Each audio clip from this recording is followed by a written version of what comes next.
Alhamdulillah Rabbil Alamin. Wa bihi nasta'inuhu ala umuri dunya wad din. Ashhadu an la ilaha illallah wahdahu la syarika lah. Wa ashhadu anna Muhammadan abduhu wa rasuluh. Amma ba'du fa ya ibadallah, usikum bi nafsi wa iyyakum bi taqwallah. Faqad faza muttaqun. Isma'u ma qala Allah Ta'ala. A'udzu billahi minasy syaithanir rajim.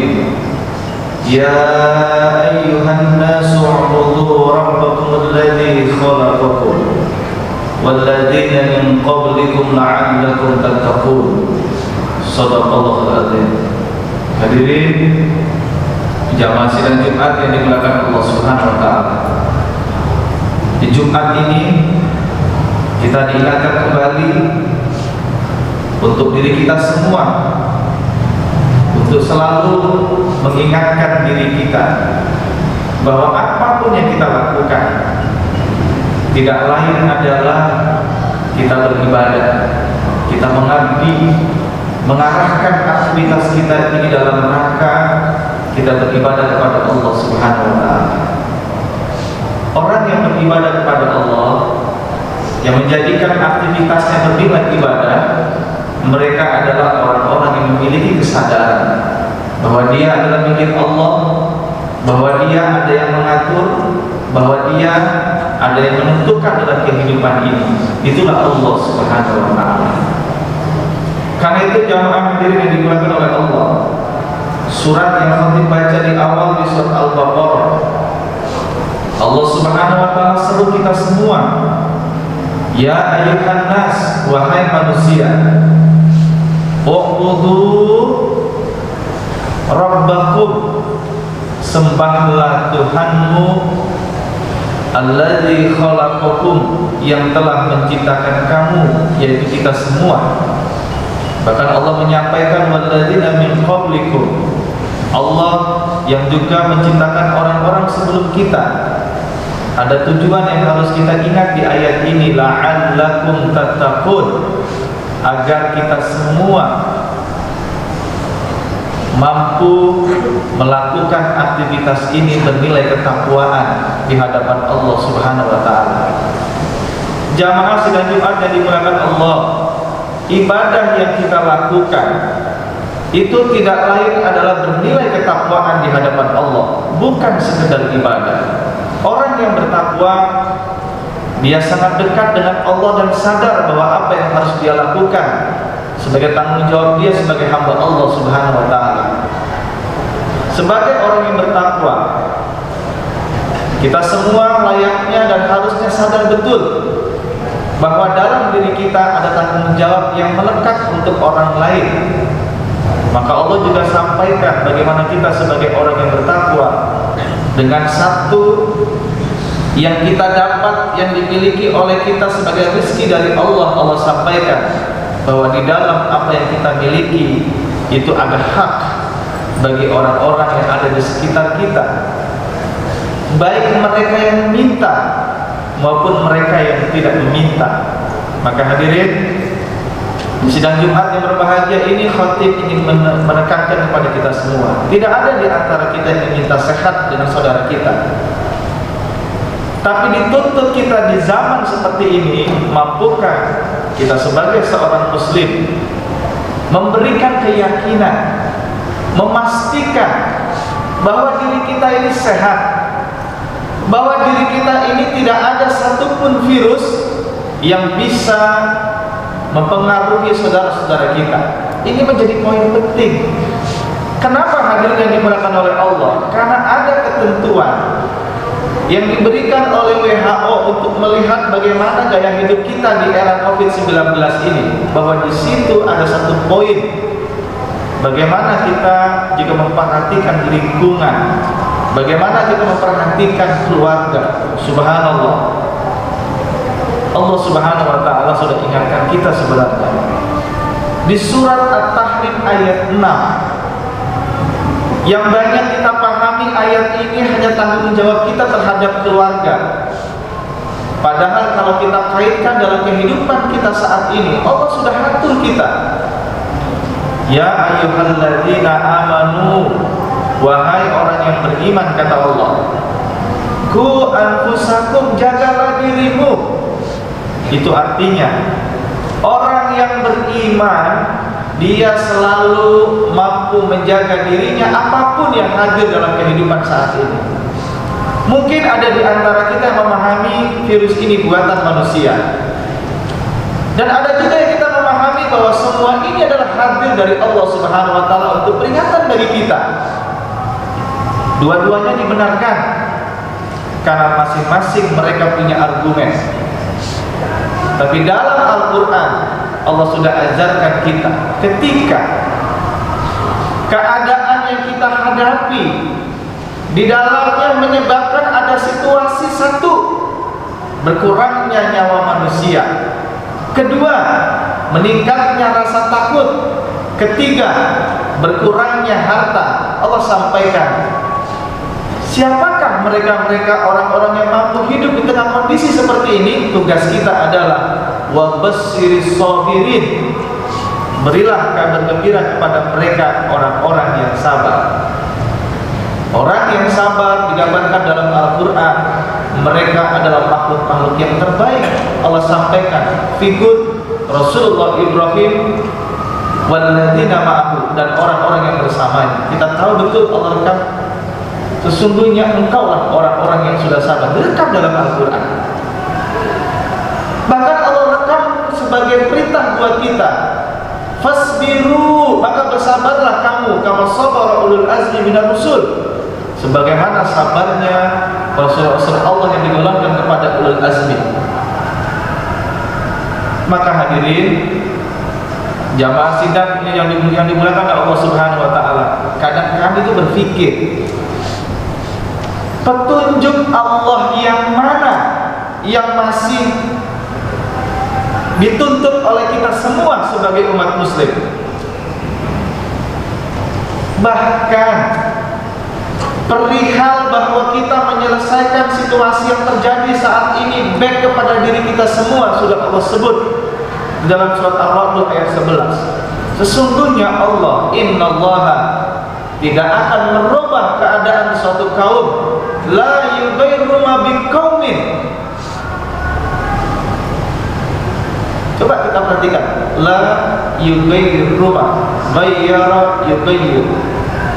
Ini fiilnya fiil mudhari ini sebenarnya, bahwa keadaan kaum itu tidak akan berubah. Kata Allah sampaikan dalam ayat ini, sampai mereka merubah keadaan yang ada pada diri mereka sendiri.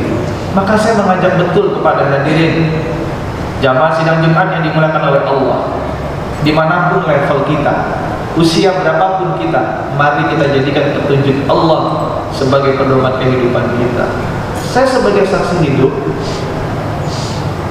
sebagai seorang remaja, saya gunakan petunjuk Allah. Sebagai seorang pemuda, saya gunakan petunjuk Allah. Sebagai kepala keluarga, saya gunakan petunjuk Allah.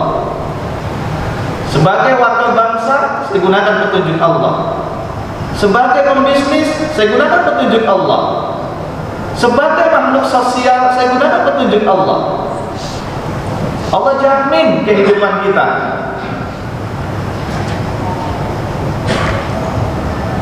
Allah sudah gambarkan kepada kita yang penting.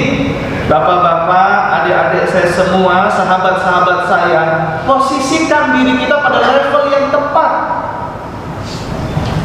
Ayat ini sering diulang-ulang, tapi kurang kita pahami dan kita implementasikan dalam kehidupan kita, dan kita yakini. Dan saya sebagai anak muda meyakini betul dengan posisi yang benar, diiringi dengan petunjuk Allah, niatkan untuk membantu kepentingan umat, kita akan punya posisi yang tepat dalam kehidupan ini.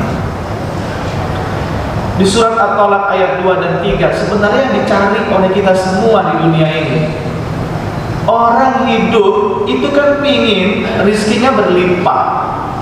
tanpa bekerja rizkinya itu hadir. Padahal dalam Al-Quran Allah sampaikan wa alaysa lil insan illa masa. Tidaklah apa yang dia dapat kecuali apa yang dia usahakan. Sebenarnya di sini yang menjadi PR kita bersama. Saya perhatikan di antara mereka orang-orang yang non-muslim, hampir sebagian besar mereka berupaya semaksimal mungkin untuk mendapat kebahagiaan di dunia ini. Tapi sementara kita menganggap dunia ini milik mereka, padahal Masya Allah hadirin dalam Al-Quran, aku hadirkan dunia ini untuk orang-orang yang beriman. Mengapa ini menjadi penting? Kalau dunia ini tidak ditangkap oleh kita sebagai orang yang beriman, maka kepemilikan yang ada di dunia ini akan tersentralisasi pada orang-orang yang tertentu. Allah sudah merekam di surat Al-Hasr ayat 7. Jangan sampai terjadi bahwa ada gejala yang Allah sebut orang-orang kaya itu lebih banyak ketimbang orang-orang yang miskin. Itu gejala ekonomi sebenarnya. Padahal saya beri contoh pada adik saya yang muda-muda ini. Kalau kita terampil, kita dekat dengan Allah, kita berakhlak yang baik, mau pilih pekerjaan yang mana buat kita? Yang tidak mungkin itu menjadi mungkin karena Allah sebut wa may yattaqillaha yaj'al lahu makhraja. Maka yang menjadi PR buat kita adalah mampukah diri kita semua setiap langkah kita dalam rangka kita melakukan aktivitas ketakwaan, bukan yang lain. Yang Allah seru kepada kita itu orang yang beriman, kemudian dia meningkatkan aktivitasnya menjadi hamba Allah yang muttaqin. Bahkan Allah sampaikan ya ja'allahu makhraja. Allah akan selalu jadikan jalan keluar di setiap perihal yang dia hadapi dalam kehidupan ini. Kita kenal dengan persoalan. Persoalan itu question. Tugas kita menjawab dengan petunjuk Allah. Rasulullah Muhammad SAW menjadi contoh. Dengan petunjuk Allah yang digunakan oleh beliau, maka perkataan, perbuatan, dan ketetapan Nabi menjadi satu poin yang bisa menjadi petunjuk kita sepanjang zaman bagi umat Islam. Bahkan sesungguhnya bagi seluruh manusia ketika mereka meyakini. Data-data direkam oleh para ahli sejarah yang mengelompokkan siapakah orang-orang yang paling berpengaruh dalam konteks kehidupan modern. Rasulullah pada posisi yang pertama. Tinggal kita mau menuntut bukti yang mana, itu sama hadirin yang dimuliakan oleh Allah. Kalau kita buka dalam Al-Quran, mereka-mereka yang hidup pada Rasul-Rasul Allah, itu mereka juga kadang bertanya, betulkah engkau ini Rasul Allah? Tunjukkan dengan mukjizat yang kau miliki. Itu hampir mirip dengan kita-kita saat ini. Maka hadirin yang dimuliakan oleh Allah, kapan dan dimanapun kita hidup, petunjuk kita sama, yaitu kitabullah, Al-Quran, yang sudah Allah gambarkan, yang bahkan sudah kita bisa baca tanpa harus kita memahami bahasa Arab. Karena sudah terjemahkan. Ya, lembaga yang mengkoreksi lagi. Butuh apa lagi yang ditunggu oleh kita? Kemudian hadirin yang dimuliakan oleh Allah, Allah beri gambaran kepada kita ketika kita melakukan aktivitas kebertakwaan, wa yarzuqhu min haitsu la yahtasib. Allah selalu berikan rezeki kepada mereka dari arah yang tidak pernah disangka. Mungkin banyak orang mengira tidak mungkin, tapi saya sebagai anak muda saya sudah meyakini betul. Wa yarzuqhu min haitsu la yahtasib itu benar-benar ada. Saya bukan miliarder, tapi saya mampu mendistribusikan harta 490 miliar per bulan Mei kemarin. Coba lihat. Tidak mungkin, tapi terjadi. Sementara banyak di antara mereka miliarder-miliarder tidak mampu menyalurkan untuk kepentingan masyarakat. Karena itulah hadirin yang dimuliakan oleh Allah, kita orang yang beriman, orang yang bertakwa kepada Allah dihadirkan di dalam Al-Quran, walal akhiratu khairul laka minal ula, dan akhirat itu lebih utama. Itu maksudnya orientasi hidup kita, pentingkan ada kehidupan yang panjang di akhirat yang itu berpengaruh kepada kehidupan kita. Coba hadirin hidupkan Allah, kalau kita tidak pernah mementingkan harta dalam kehidupan ini, dalam gerak dakwah, dalam berbisnis, dicari oleh banyak investor, tapi yang ada saya dapat berapa, saya diberi saham berapa persen, besok saya jadi apa, terus kalau begini saya dapat apa. Itu yang terjadi. Tapi kalau kita niatkan semuanya, apapun yang kita lakukan, berdakwah di hadapan Allah Subhanahu wa taala, Allah hadirkan kita pada posisi-posisi yang sangat tepat dalam kehidupan ini. Mudah-mudahan khutbah yang singkat ini memberikan semangat buat kita semua hadirin yang dimuliakan oleh Allah. Mau zaman bagaimanapun, petunjuknya sama, yaitu kitabullah. Al-Quran sudah dicukupkan oleh Allah pada masa Rasulullah Muhammad SAW, dan itu menjadi kesempurnaan petunjuk bagi kita semua. Baik kepada Al-Quran, baca lagi. Dan saya sangat yakin betul sebagai seorang peneliti di kampus, saya sangat menyadari bahwa kita umat Islam sangat minus memahami Al-Quran. Bahkan jarang Al-Quran kita baca dan menjadikan petunjuk dalam kehidupan kita. Yang ada kita begini karena orang ini, kita begini karena ini, kita begini karena kebiasaan ini. Coba hadirkan, kita begini karena petunjuk Allah, surat ini, ayat ini. Saya yakin tidak semua kita mampu, tapi harusnya kita begitu. Karena itulah Allah hadirkan, aku turunkan Al-Quran hudan linnas, aku turunkan Al-Quran, kata Allah, hudan lil muttaqin. Dua itu yang menjadi pedoman kita bersama. Mudah-mudahan bermanfaat.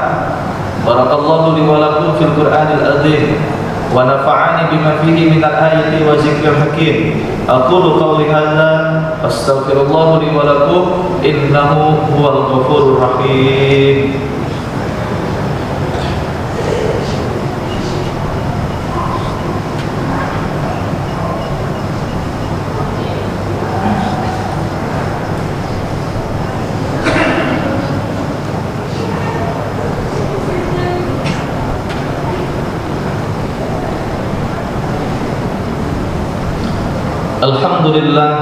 Alhamdulillah Rabbil Alamin.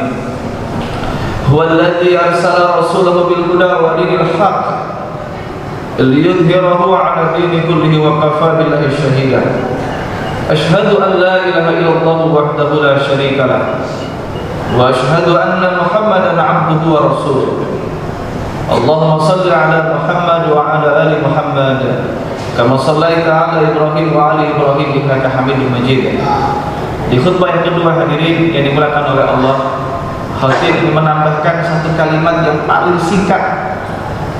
Kebanyakan kita di hari ini menghadapi situasi saat ini kurang bergantung kepada Allah. Ingat, Allah lah di sisinya hadirnya hari kiamat.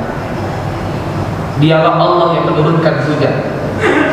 Dialah Allah yang mengetahui apa yang ada dalam rahim. Dialah Allah yang mengetahui siapa kehidupan kita semua di esok. Kalau Allah sampaikan wa matadri nafsun ma taksibu ghadan. Tidak ada satupun di antara kita yang tahu apa yang akan diusahakan besok. Seorang dokter influencer yang mengatakan ada di antara kita itu beruntung karena dia tidak kena COVID, padahal dia bergaul antara satu dengan yang lain. Masya Allah. Bukan hadirin, kesehatan itu nikmat. Hadis Nabi menyampaikan, jagalah dirimu, kesehatanmu sebelum masa sakit. Maksudnya apa? Manfaatkan semaksimal mungkin. Jaga diri kita, olahraga semaksimal mungkin, jaga pola makan, pola pergaulan. Saya kira jawabannya sudah ada. Yang berikutnya kata Allah, wa ma tadri nafsun bi ayyi ardin tamut, tidak ada seorang pun yang tahu apa yang akan diusahakannya besok. Tugas kita ketika mengakhiri kehidupan dalam keadaan berserah diri pada Allah, itu perintah Allah. Dan janganlah kamu mati kecuali dalam keadaan berislam, berserah diri, tunduk, dalam keadaan husnul khatimah. Itu sebenarnya tugas kita. Ayo kita jemput, bukan menunggu, dijemput. Ya ayyatuhan nafsul mutmainnah, irji'i ila rabbiki radiyatan mardiyah. Wahai jiwa-jiwa yang tenang, kembalilah. Makanya hadirin, saya kalau ada orang yang meninggal, itu bukan turut berduka cita, bukan. Turut mendoakan semoga Allah jadikan kita husnul khatimah. Ngapain berduka? Kata Allah, kita disuruh memberi kabar gembira. Robah perilaku begitu. Ketika dia kena COVID, berikan kabar gembira. Semua milik Allah. Tugas kita mampukah mengakhiri dalam keadaan berislam? Cukup. Karena rata-rata saya lihat masyarakat kita secara psikologi terpengaruh, akhirnya lupa kebergantungan kita kepada Allah Subhanahu wa taala. Itu yang paling banyak ngedrop pasiennya. Tapi mereka-mereka yang tangguh, dia tetap berupaya, dia maksimalkan bertobat pada Allah, dia maksimalkan aktivitas-aktivitas. Tunjukkanlah dengan aktivitas ibadah, semua itu bisa kembali normal. Itu tugas kita. Makanya hadirin, saya sebagai generasi muslim jujur sampai sekarang, ayo kita berdakwah, jadikan melalui masjid itu selesai. Ini PR kita bersama. Mudah-mudahan dengan apa yang sudah kita lakukan, Allah hitung sebagai amal soleh kita bersama. Hadirin, mari kita berdoa di akhir. Mudah-mudahan di siang ini apa yang kita doakan, harapan kita dijawab oleh Allah Subhanahu wa taala. A'udzubillahi minasyaitonir rajim.